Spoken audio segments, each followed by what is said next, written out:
جو لوگ اللہ پر ایمان لائیں، کہیں کہ ہمارا رب اللہ ہے، پھر اس پر جم جائیں، ان پر فرشتوں کا نزول ہوتا ہے، نہ کوئی غم کرو نہ خوف، خوشیاں مناؤ جنت کی جس کا تم سے وعدہ کیا گیا تھا۔ اللہ کی ربوبیت پر اطمینان جب انسان کو ہو جاتا، میرا رب اللہ ہے، ربی اللہ، انسان کے لیے نہ کوئی کھٹکا، نہ کوئی خطرہ، نہ کوئی خوف، نہ کوئی حزن۔ جو کچھ ہو رہا ہے کس کے اذن سے ہو رہا ہے؟ اللہ کے اذن سے۔ اللہ کے اذن کے بغیر پتہ تک نہیں ہلتا۔ یہ کوئی اندھا بہرا مادہ نہیں ہے جس سے مجھے کوئی خوف ہو۔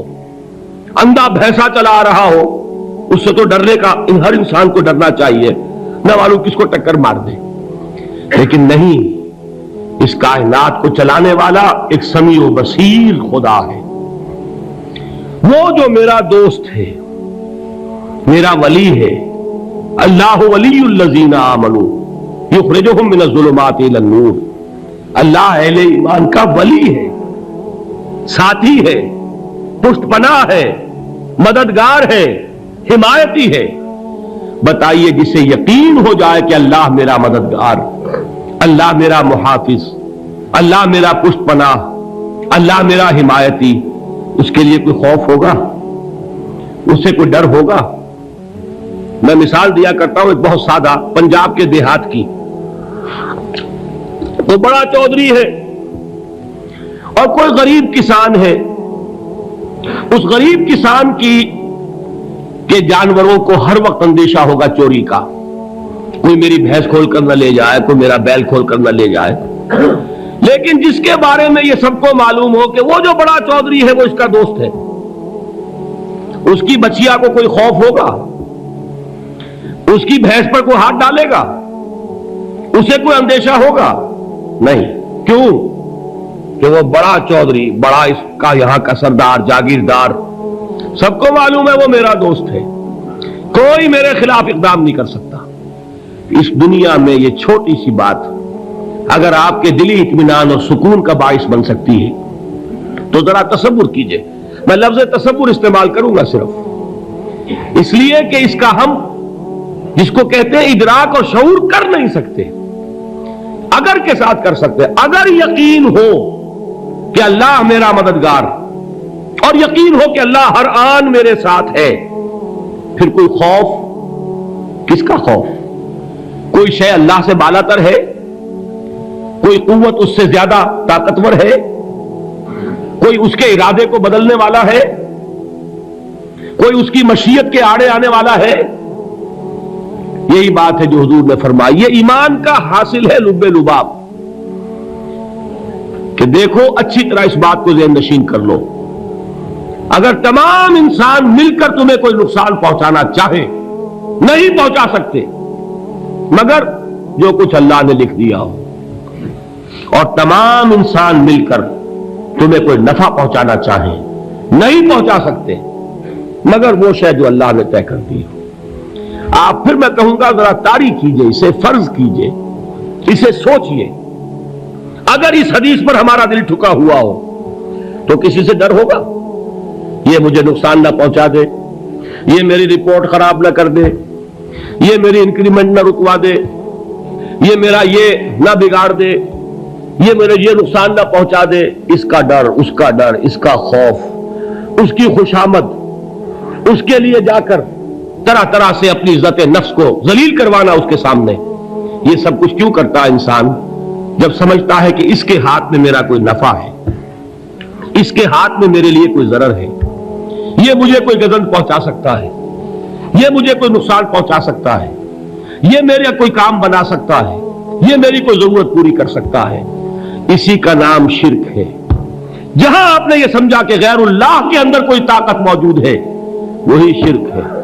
بتوں سے تجھ کو امید خدا سے نو امیدی، مجھے بتا تو صحیح اور کافری کیا ہے؟ شرک تو یہ ہے جس پر بھی تمہیں یہ خیال ہے، کلمہ ہے یہ کلمہ سوم، لا حول ولا قوت الا باللہ، ذرا اس پر دل کو کبھی اگر آپ تصور کریں، پھر فرض کریں، دل ٹھک جائے، اس پر کوئی طاقت نہیں۔ یہی بات تھی جو شیخ عبد القادر جیلانی رحمۃ اللہ علیہ نے اپنی وصیت میں اپنے بچے سے کہی. 11ویں دینے والے ہیں، لیکن حضرت شیخ عبد القادر جیلانی کی وصیت اور تعلیمات کو کتنے لوگ ہیں کہ جانتے ہو؟ یہ جن مقامات تک پہنچے ہیں وہ کس چیز کی بدولت پہنچے؟ انہوں نے جو پیغام دیا وہ کیا تھا؟ اے میرے بچے، جس طریقے سے قرآن مجید میں حضرت لقمان کی نصیحتیں جو ہے نقل کر دی گئی ہیں، میں یہ عرض کروں گا بالفرض اگر قرآن حضرت عبد القادر جیلانی کے بعد نازل ہوا ہوتا تو شیخ عبد القادر کی یہ نصیحتیں بھی قرآن میں درج ہوتی. اتنی اونچی نصیحتیں ہیں. اے میرے بچے، اس حقیقت کو ذہن نشین کر لے، لا فاعل فی الحقیقت ولا مؤثر الا اللہ. اس کائنات میں نہ کوئی فاعل حقیقی ہے نہ مؤثر حقیقی ہے سوائے اللہ کے. کسی شے میں کوئی تاثیر نہیں اگر اللہ نہ چاہے. آگ جلا نہیں سکتی اگر اللہ نہ چاہے. پانی ڈبو نہیں سکتا اگر اللہ نہ چاہے. زہر ہلاک نہیں کر سکتا اگر اللہ نہ چاہے. کوئی چیز فائدہ نہیں پہنچا سکتی اگر اللہ نہ چاہے. تو در در پہ کیوں سر جھکاتے ہو؟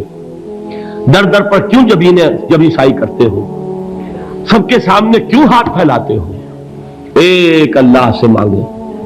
ایک اللہ کے سامنے جبین پر اپنی جبین رکھو. لا فاعل فی الحقیقت ولا مؤثر الا اللہ. نظر آتا ہے ہمیں کہ پانی پیاس بجھا دیتا ہے. پیاس بجھانے کی صلاحیت پانی میں نہیں ہے، اللہ کے اذن سے. کھانا بھوک مٹا دیتا ہے. بھوک مٹانے کی صلاحیت کھانے میں نہیں ہے، اذن رب میں ہے. دیکھیے یہی یقین تھا. حضرت موسیٰ علیہ السلام کا واقعہ یاد کیجئے. سامنے سمندر آ گیا ہے. قوم دیکھتی ہے پیچھے کہ گرد و غبار کا طوفان ہے. معلوم ہوا کہ فرعون اپنے لشکر سمیت آ گیا ہے. لشکر جب چلتا تھا تیز رفتاری کے ساتھ تو گرد و غبار کا جو طوفان اٹھتا تھا اس کا تصور کیجیے. اور لمحہ بلمحہ وہ قریب آ رہا ہے. پوری قوم نے کیا کہا؟ اے موسیٰ انا لمدرکون. اے موسیٰ ہم کو پکڑے گئے. قرآن مجید نے تو یہاں وہ باتیں نہیں لکھی ہیں، لیکن تورات میں یہ درج ہے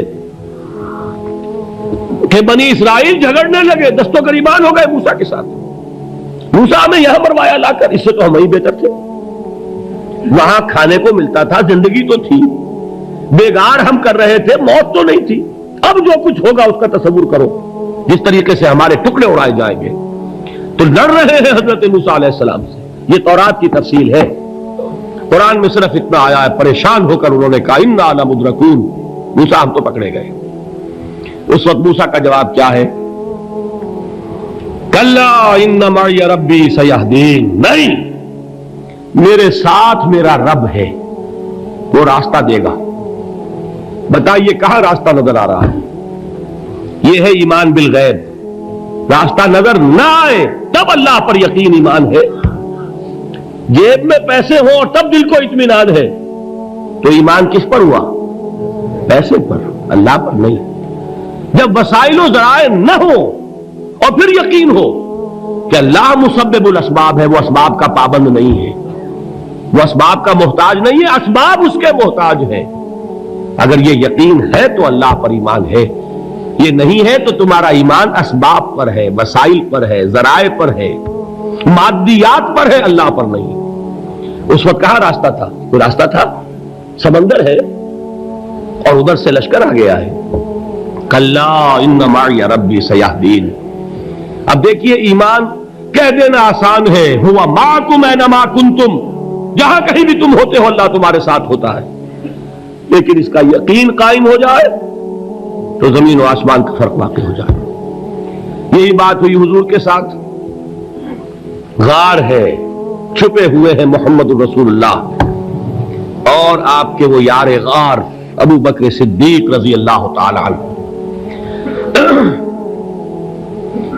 اقبال نے حضرت ابو بکر کی شان میں چند اشعار کہے صرف، لیکن واقعہ یہ ہے کہ بھاری بھاری نظموں پر اور قصیدوں پر بھاری ہے.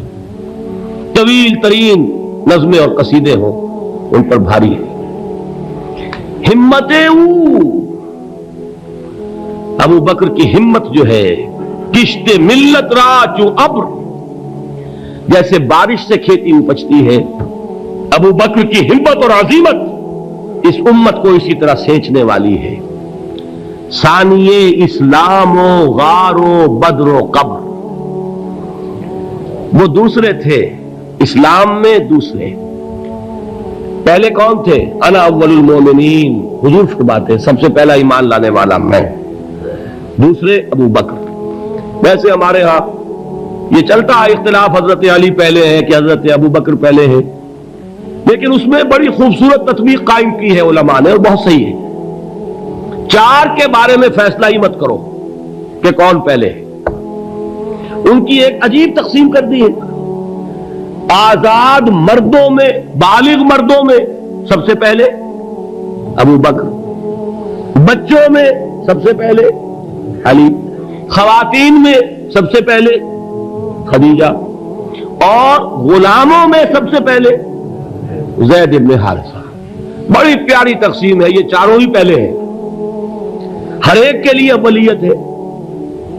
اور واقعہ یہ ہے کہ اگر زمانی اعتبار سے تعین ہوگا تو پہلے خدیجۃ الکبریٰ آئیں گی رضی اللہ تعالی عنہ، کسی اور سے بات کرنے کی نوبت بعد میں آ سکتی ہے، پہلے تو اہلیہ محترمہ سے بات ہوئی، آتے ہی پہلی وحی ہوئی ہے، ابھی تبلیغ کا حکم نہیں تھا، کس کو بتایا واقعہ؟ ابھی اپنی نبوت کی تبلیغ کا تو حکم ہی نہیں آیا، واقعہ کس کا ہے؟ وہ خدیجہ کا ہے۔ جب کہا ہے کہ خشیت علی نفسی، مجھے اپنی جان کا اندیشہ ہے، تو کیا جواب دیا خدیجہ نے رضی اللہ تعالی عنہا؟ وہ صدیقۃ الکبریٰ ہے، صدیقات جو ہے خواتین ان میں چوٹی پر خدیجۃ الکبریٰ ہے رضی اللہ تعالی عنہا، اور صدیق جو مرد ہیں ان میں صدیق اکبر ہے ابو بکر صدیق رضی اللہ تعالی عنہ، لیکن صدیقات میں چوٹی پر۔ جب حضور نے فرمایا خشیت علی نفسی، کیا فرمایا، کیا عرض کیا، کیسے تسلی دی؟